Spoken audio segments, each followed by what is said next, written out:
नमस्कार. मालिकेच्या आजच्या भागामध्ये आपल्याला पाहायला मिळणार आहे नंदिनी आणि जीवा घरी आलेले असतात तेव्हा जीवा म्हणत असतो की आपण असं अचानक न सांगता आलं, हे चुकीचं तर नाही ना केलेलं, असं जीवा बोलत असतो. तेव्हा नंदिनी म्हणत असते, आपल्या घरी येताना काही सांगून यायची गरज आहे का? आपल्या घरी आलोत ना आपण, मग सगळ्यांना छानच वाटणार आहे, असं म्हणत ती बोलत असते.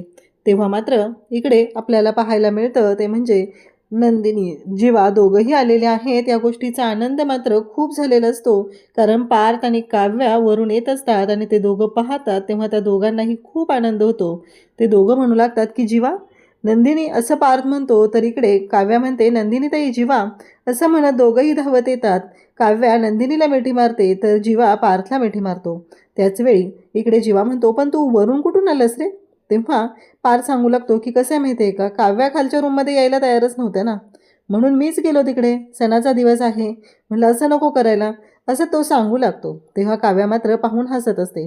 काव्याही तेवढीच खुश झालेली असते, कारण नंदिनी आणि जीवा एकत्र आलेले आहेत, ह्या गोष्टीचा आनंद झालेला असतो. फायनली आता देशमुखांच्या दोन्ही सुना, दोन्ही मुलं एकत्र आहेत, ह्या गोष्टीमुळे सुखावलेली असते ती म्हणजे मानिनी. नंदिनीने येताना तिळगुळाचे लाडू बनवून आणलेले असतात आणि तिळगुळ सगळ्यांना देत असते आणि सांगत असते की तिळगुळ घ्या आणि गोडगोड बोला, असं नंदिनी म्हणत असते.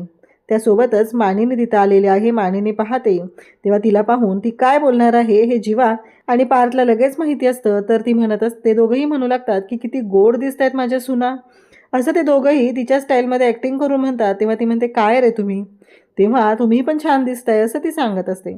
आणि मग ह्या चौघांचे छान अशा गप्पा सुरू झालेल्या आहेत. हे पाहून मानिनीला खूप बरं वाटत असतं. फायनली माझ्या सुना, माझी मुलं एकत्र आलेली आहेत, ह्या गोष्टीचा आनंद तिला झालेला असतो. त्यासोबतच नंदिनी म्हणते, पण हे स्वप्न आहे, अशी स्वप्न नका पाहू आई. तेव्हा पार्थ पण म्हणतो की हो, हे स्वप्न आहे आई, अशी स्वप्न नको पाहू की पुन्हा असं नाही होणार आहे, कारण तू कितीही स्वप्न पाहिलं तरीही ही गोष्ट होणारच नाही, असं ते दोघंही तिला म्हणू लागतात. आणि मानिनी धाडकन जागी होते, तर तिला हे खरंच पडलेलं स्वप्न असतं. जीवा आणि नंदिनी दोघंही आलेले आहेत. काव्या आणि पार्थमधलाही अबोला मिटलेला आहे. मानिनी म्हणत असे, का हे असं, का माझ्या मुलांच्या सुखावरती संक्रांत का आलेली आहे, का असं झालंय माझ्या मुलांच्या बाबतीत, काय चुकलं होतं माझ्या मुलांचं, असं म्हणत तिने बोलत असते. खरं तर तिला खूप वाईट वाटत असतं, आपल्या मुलांनी कोणती चूक केली म्हणून त्यांना हे भोगावं लागतंय, असं तिच्या मनात चालू झालेलं असतं. त्यावेळेस ती विचार करत असते की का असं, आणि मग काव्यासाठी आणि नंदिनीसाठी छान साडी घ्यायची असंही तिने ठरवलेलं असतं, पण त्या सगळ्या गोष्टी राहिलेल्या असतात. इकडे दुसऱ्या दिवशी सकाळी जेव्हा उठलेला असतो, पुन्हा ऑनलाईन आलेला असतो, आवरून झालेलं असतं आणि म्हणतो की आज 4था दिवस मी इथं आलेलो आहे, पण काहीच नाही आहे, कारण काल मी खूप मोठी माती खाल्ली. माती म्हणण्यापेक्षा ना आईस्क्रीम खाल्लं आहे खूप मोठं, आणि एवढ्या भर थंडीमध्ये आईस्क्रीम खाल्लं आणि नंदिनीला त्रास झाला. म्हणजे मी खोटं बोललो ना, मी सांगितलेलं की मला थंडी वाजते म्हणून तिने मला ब्लँकेट दिलं होतं, पण मी आईस्क्रीम खाल्ल्यामुळे सगळा पचका झालेला आहे, असं तो ऑनलाईन सांगत असतो. आणि आता माझी नंदिनी अमावस्येच्या चंद्रासारखी झाली, ती दिसेनाच झाली आहे, मला कळतच नाही आहे की काय करू मी, म्हणजे तिला मला मिळवता येईल, असं हे चालू झालेलं असतं पार्थचं बोलणं. तेव्हा मात्र पार्थ हे सगळं बोलतोय हे पाहून नंदिनी तिथं गॅलरीत आलेली असते आणि त्याला कॅमेरामध्ये नंदिनी दिसते. पार्थ लगेचच म्हणत असतो की एक मिनिट तुम्हाला पण दाखवतो, आली ती, असं म्हणत नंदिनीकडे कॅमेरा फिरवतो. नंदिनीला खरं तर खूप राग आलेला असतो आणि जीवा सगळ्यांना मकर संक्रांतीच्या शुभेच्छा देत असतो. सगळे त्याचे जे ऑडियन्स आहे त्यांच्याशी प्रेमाने बोलत असतो आणि मग तो गाणं म्हणायला सुरुवात करतो. नको हा अबोला रुसवा सोड सखे, जे नंदिनीने गाणं म्हटलेलं असतं. जेव्हा जीवा तिच्यावरती रागवलेलं असतो, देशमुखांच्या घरी होती तेव्हा नंदिनीने त्याच्यासाठी ते गाणं म्हटलेलं होतं आणि तेच गाणं आता जीवा म्हणायला सुरुवात करतो. जीवा म्हणत असतो, नंदिनी त्याच्याकडे पाहत असते. इकडे आपल्याला पाहायला मिळतं की पार्थ म्हणत असतो, आशाताई, माझा नाश्ता आणि माझं कोल्ड्रिंक्स वगैरे सगळं ज्यूस वगैरे मला रूममध्ये द्या, पण दारात बोका दिसतो. तो म्हणतो, हा बोका इथे, आता ना खूप दिवस झाले मी फुटबॉल खेळलेलो नाही आहे, मला काय वाटतं माहिती आहे का, एकदा फुटबॉल खेळला पाहिजे, असं म्हणत पार्थ तिकडून धावत येतो आणि म्हणू लागतो की आता हा मी फुटबॉल खेळणार आहे आणि हा बोका जो आहे ना तो उधळून लावणार आहे, याला किक मारणार आहे, असं त्याचं चालू असतं. आणि त्याच वेळी इकडे आपल्याला पाहायला मिळतं की तो येतो आणि थांबतो आणि बोक्याच्या जवळ जाऊन बसतो आणि बोका मागे सरकतो. पार्थ म्हणत असतो, हा खरा आहे का, म्हणजे जेव्हा काव्या याला घेऊन आल्या होत्या ना तेव्हा मला हा खराच वाटला होता, पण आत्ता मला तसं वाटत नाही आहे. पण हा हलतोय कसा? हा मागे मागे का चालला आहे? आणि एक गोष्ट लक्षात ठेव बघ, कसं आहे माहिती आहे का, काव्या तुला घेऊन आल्या, त्या तुझ्याशी बोलत आहेत, पण एक गोष्ट लक्षात ठेव, माझी जागा कोणीच रिप्लेस करू शकत नाही आहे. आणि हे सगळं काव्याच करत असते. काव्याने त्या बोक्याला दोरी बांधलेली असते आणि त्याला मागे मागे खेचत असते. पार त्याला पकडण्यासाठी मागे मागे येतो आणि तो समोर डायनिंग टेबलच्या तिथे असलेल्या चेअरला धडकतो, कारण बोका आता काव्याच्या कडेवरती असतो. तेव्हा काव्याकडे पाहून पार्थ म्हणू लागतो, हे सगळं काय चाललंय? काव्यामध्ये तुमचा ब्रेकफास्ट, त्याचबरोबर ज्यूस, हे सगळं रेडी झालेलं आहे, हे तुमच्यासाठी आहे. तेव्हा मात्र तो म्हणत असतो की गरज काय आहे? तुम्ही कशासाठी करता हे सगळं? मी सांगितलं होतं ना आशाताईंना माझा ब्रेकफास्ट रूममध्ये आणून द्यायला. तेव्हा काव्या म्हणते की कसं आहे माहिती आहे का, तुम्ही सांगितलं होतं हे मला पटतंय, पण एक गोष्ट तुम्हाला मला सांगायची आहे, आणि ती म्हणजे की हे सगळं जे काय आहे ना, ते मी तुमच्यासाठी करते. आणि मग ह्या गोष्टी जर तुमच्यासाठी मी नाही केल्या तर कसं चालेल मला? म्हणून हे सगळं मी तुमच्यासाठी अगदी प्रेमाने करते, असं ती सांगू लागते. आणि तेव्हा मात्र इकडे आपल्याला पाहायला मिळतं की नंदिनीचे बाबा तिथे आलेले असतात आणि ते योगा करत असतात. लगेचच त्यांच्या शेजारी जाऊन बसतो तो म्हणजे जीवा, आणि तो हातामध्ये तिळाचे लाडूंचा डबा घेऊन गेलेला असतो. ते ओम म्हणत असतात आणि जीवा मात्र म्हणत असतो की हे घ्या, तिळगुळ घ्या आणि गोडगोड बोला. अगदी त्यांच्या आवाजामध्ये, त्यांच्या स्टाईलमध्ये हे सगळं तो बोलतो. आणि आता मात्र इकडे जीवाला सुद्धा खूप छान वाटत असतं. काव्याला पार्थ म्हणत असतो, पण हे सगळं कशासाठी करताय तुम्ही? तुमचा IASचा अभ्यास बाकी राहतोय, त्या गोष्टी करा ना तुम्ही. हे सगळं करायची काय गरज आहे? आणि कशासाठी? नका करू तुम्ही हे सगळं, असं तो सांगू लागतो. आणि मग मात्र इकडे काव्या म्हणत असते की हे सगळं मी तुमच्यासाठी केलं आहे, आणि हे घ्या पुस्तक, तुम्हाला आजमावून बघायचं असेल तर बघा. कुठलेही प्रश्न विचारा मला, त्याचे मी उत्तरं देऊ शकते, असं काव्य सांगत आहे. तेव्हा मात्र पार्थ तिच्याकडे पाहत असतो. नंदिनी इकडे रूममध्ये बसलेली असते. लग्नानंतरची पहिली संक्रांत आहे आणि तिचा उत्साह सगळा मावळलेला असतो. ती शांतच असते. तिला आठवतं ते म्हणजे मानिनीने काव्या आणि नंदिनीला बोलवलेलं असतं आणि सांगितलेलं असतं की हे बघा.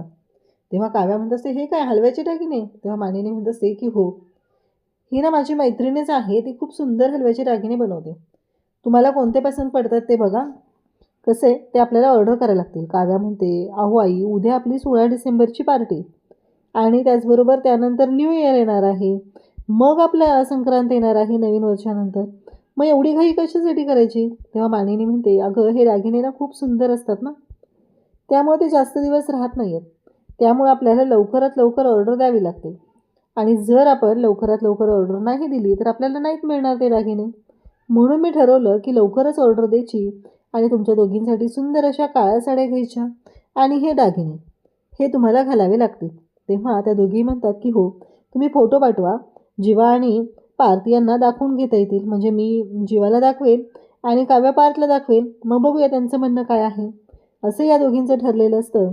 आणि मग मात्र मानिनी खुश होते आणि म्हणते की कसं आहे माहिती आहे का, असंही तुमचे नवरेच तुम्हाला पाहणार आहेत ना. अगदी बरोबर आहे नंदिनी, तुझं म्हणणं मला पटलेलं आहे. तू म्हणतेस तसं ठीक आहे, मी तुम्हाला फोटो पाठवते आणि मग तुम्ही दोघीही दाखवून घ्या आणि त्या दोघांचं म्हणणं काय येते ते मला सांगा. इकडे आपल्याला पाहायला मिळतं की आता मानिनीने काव्या आणि त्याचबरोबर पार्थ या दोघांनाही बोलवलेलं आहे. तेव्हा पार्थ विचारतो काय झालं, काव्या पण विचारते. तेव्हा मानिनी म्हणते, बसं, लग्नानंतरचा पहिला सण आहे ना तुमचा. मग मानिनीने खूप सुंदर कुर्ता आणलेला असतो पार्थसाठी, त्याचं औक्षण करते आणि त्याला तो कुर्ता देते. तेव्हा मात्र इकडे आपल्याला पाहायला मिळतं की जीवा त्याची ऑनलाईन मीटिंग अटेंड करत असतो, आणि मग शारदा तिथं आलेली आहे. शारदा म्हणत असते की तुमचं काही इम्पॉर्टंट कॉल वगैरे नाही आहे ना, तर मीटिंग वगैरे चालू नाही आहे ना. तेव्हा जीवा म्हणतो, नाही नाही, बोला ना. ती म्हणते की हे बघा, ही गुळपोळी, काय झालं माहिती आहे का, मागच्या वेळेस ना असेच हे एका मीटिंगमध्ये होते आणि माझ्या लक्षातच नाही आलं, मी असंच बनवलेलं काहीतरी त्यांच्याकडे घेऊन गेले आणि त्यांना खाऊ घातलं. मग काय, ते समोरची व्यक्ती म्हणायला लागली, खरंच वाव, ग्रेट मोमेंट. आणि मग यांना राग आला, यांना काही ते पटलं नाही. तेव्हापासून मी आपलं विचारल्याशिवाय पुढे जात नाही आहे. इकडे आता मानिनीने पार्थचं औक्षण केलेलं असतं, त्याला छान असा काळा कुर्ता दिलेला असतो. त्यानंतर मानिनी काव्याकडे येते आणि काव्याचं औक्षण करते.